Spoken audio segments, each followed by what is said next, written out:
Hello，大家好，又係香明。咁今次咧就要介紹呢個 Tomica 同 Lalamove 聯乘嘅貨車啦。咁佢就係一部 Toyota 嘅 Lalamove Hiace 嚟嘅。咁我哋就開一開箱睇下先。咁佢入邊就一部咁樣嘅貨車啦，佢係冇呢個睇下有冇可動位先啊。佢係冇任何可動位置嘅。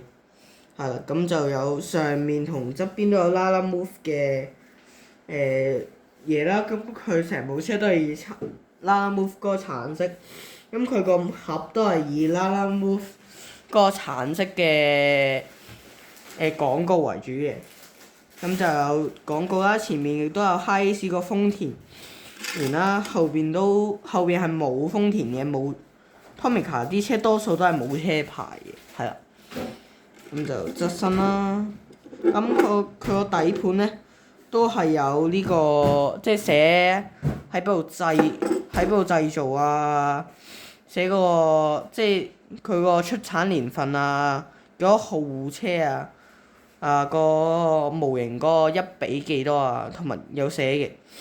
咁佢呢架咧就係特別聯乘嘅，即係佢個盒都係成個 Lalamove 嗰隻色聯乘嘅。